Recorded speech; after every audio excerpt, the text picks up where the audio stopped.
बहुत ही व्यवस्थित मंत्र है। इस मंत्र में भगवान ओमकार को शिव के रूप में देखा गया है। शिव, शिव माने कल्याण करने वाला परमात्मा, उस रूप में देखा गया है। इसीलिए कहा त्रयंबकम यजामहे, त्र्यंबकम यजामहे। महे माने मुझे, यजा माने बढ़ाओ, त्र्यंबक माने तीनों लोकों में और तीनों गुणों में और तीनों लिंगों में मुझे तीत कर दो, मैं तीनों लिंग को जीत लूं, मेरा लिंग परेशान ना करे मुझे, एक बल, दूसरा मेरे तीनों गुण मुझे परेशान ना करें। मैं सतोगुणी भी नहीं रहना चाहता हूं, तमोगुणी तो खराब चीज हो नहीं, पर मैं सत्य गुणी भी नहीं रहना चाहता, मैं उसको भी जीतना चाहता हूं। रज तम सत, इन तीनों गुणों को जो जीत ले, भूत भविष्य वर्तमान, ये काल तीन जो जीत ले, वो क्या है? उर्वारुक में वंदनान मृत्यु मोक्ष मामृतात, वो अपने आप ही मृत्यु से मुक्त होके मोक्ष में चला जाता है। जिसने तीन गुणों को जीत लिया, जिसने तीनों कालों को जीत लिया, जो लिंग पर शासन कर ले, जिसने लिंग पर शासन कर लिया, वो भगवान का हो गया।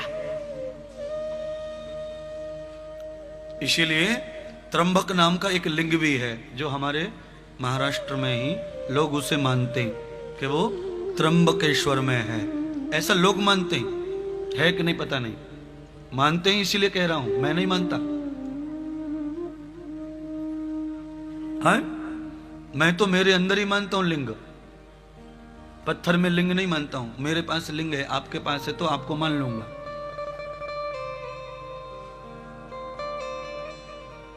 है? बड़ा कठिन सवाल कर दिया ना, आप भी मान लो। चलो, जिस प्रकार से त्र्यंबकेश्वर में मान्यता है, वैसे ही बलिराम व्यायामशाला प्रांगण की भी मान्यता है। यहां भी त्र्यंबकेश्वर रहता है। लिंगम प्रवर्तिता त्र्यंबकम श्रुत्वाम। रजोगुणी, तमोगुणी, सतोगुणी, तीनों गुणी तो यहां बैठे हैं, तो फिर मैं क्या ढूंढने जाऊं? मैं बेवकूफ थोड़ी हूं कि 200 रुपए खर्च करूंगा त्र्यंबकेश्वर जाऊं और पूरा दिन बर्बाद करूं। मुझे तो 12 बजे तक ही खेल खत्म कर देना है, इतनी देर में कब जाऊंगा, कब आऊंगा, फिर सब बर्बाद। क्यों? पाखंड, पाखंड कभी आवाज कर सकता नहीं है। इसीलिए मंत्र दिया भगवान ने, त्र्यंबकम यजामहे सुगंधिम पुष्टिवर्धनम। किसी भी लिंग को ढूंढो मत, लिंग पर शासन करो। उर्वारुकमेव वंदनान। हे भगवान, प्रार्थना कर रहा है भक्त, हे प्रभु, जैसे खरबूजा पक कर सुगंधित हो जाता है, वैसे ही मैं सुगंधित हो जाऊं। किससे? यश और कीर्ति से। कीर्ति रूपी सुगंध मुझे प्राप्त हो जावे और संसार रूपी कच्ची वेल से मैं खुद ही मुक्त हो जाऊं, आजाद हो जाऊं। मेरे शरीर में डंठल न बचे। डंठल, कच्चे खरबूजे में डंठल आता है और खरबूजा पक जाता है तो फिर ऐसी चांद जैसी जगह दिखती है, पर उसमें डंठल नहीं दिखता है। ये है पके खरबूजे का और कच्चे का फल परिणाम। कच्चा खरबूजा कभी बेल से अलग किया जाएगा तो खरबूजे में चांद जैसी जगह नहीं दिखेगी। गोल गड्ढा, बेल का स्थान जहां से बेल से जुड़ा है। कच्चा टूट गया तो जरूर उसमें डंठल आएगा। लौकी, काशी फल, गंगा फल, आम, कच्चे टूट जाए तो इनमें जरूर डंठल आता है। इसीलिए डंठल का मतलब है संसार। आप अगर कच्चे मर गए तो संसार जाएगा और फिर आपको लौट के आना पड़ेगा। कहां? डंठल वाली जगह पर लौट कर आना पड़ेगा। और अगर वो डंठल खुद ही छूट जाए बेल में और फल अलग हो जाए, पक जाए, सुगंधित।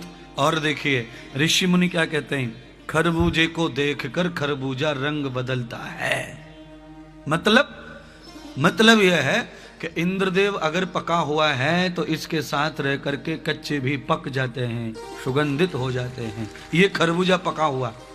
और कच्चा खरबूजा कौन सा है? कच्चा खरबूजा वो है जो अपनी तरफ खींच लेता है, सबको डंठल वाला बना दे। ले ले ले कि कुछ फर्क नहीं पड़ता, कौन देख रहा है, ले थोड़ी सी डाल ले, और कौन देख रहा है, मुंह में दबा के रखना, गुटखा तमाकू। ये कच्चे खरबूजे। ले यार, तू क्या परेशान हो रहा, एक दिन में कहीं मर जा रहा है, ले आधा घूट मार ले। एक दिन में नहीं मर जा रहा है ना, ये कच्चे खरबूजे खींच रहे अपनी तरफ। और ये पका हुआ जो खरबूजा है वो किसी को खींचता नहीं है, वो कहता है सब अपनी अपनी जगह पे लटके रहो, मेरी सुगंध से ही तुम्हें पका हुआ आ जाएगा, मेरी सुगंध से ही तुम्हें खुशबू आ जाएगी। पके हुए खरबूजे को रहकर संगति करके भगवान ने सारे खरबूजों में पकापन डाल दिया, मिठास डाल दिया, सुगंधी डाल दी। पका हुआ खरबूजा घर में लाकर किसी भी कोने में रख दो, पूरे घर में खुशबू हो जाती है। इसीलिए उद्धव राव जी के घर में आजकल जय जयकार हो रही है, खुशबू ही खुशबू है। न जाने कौन कौन बिन बुलाए आ रहे हैं और माथा टेक रहे घर को, फाटक को ही नमस्कार कर लेते हैं दूर से, आते जाते रिक्शे वाले भी प्रणाम कर रहे हैं मकान को।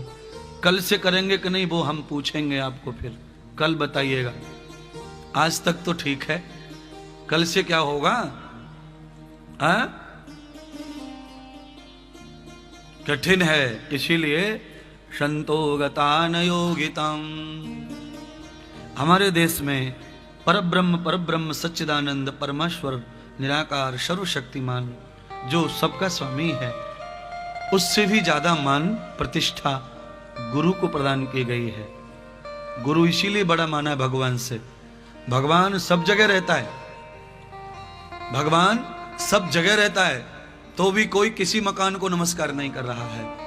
और साधु जिस घर में रह जाए उस घर को लोग सल्यूट मारते चले जाते हैं। बद्धो विशुद्धायाम कृत्वम दर्शनो संत भगवंतः। चलते फिरते साधु जो है भगवान का रूप होते हैं। दिल खोलकर सेवा कीजिए, समर्पण भाव से उनकी आज्ञा का पालन कर लिया तो जीवन तुम्हारा भी सुगंधित खरबूजे की तरह हो जाएगा। और भगवान कहते हैं जब तक तू पक न जाए तब तक तू संसार से विदा मत होना। क्यों? जो कच्चे उठ जाते हैं उनको चक्कर पे चक्कर लगाना पड़ता है। कच्चे खरबूजे को खरीदता नहीं कोई बाजार में। कच्चे खरबूजे को लोग उठा के देखते हैं, उठा के हाथ में देखते हैं, देख लिया रख दिया। ये क्या है? चक्कर लगाना।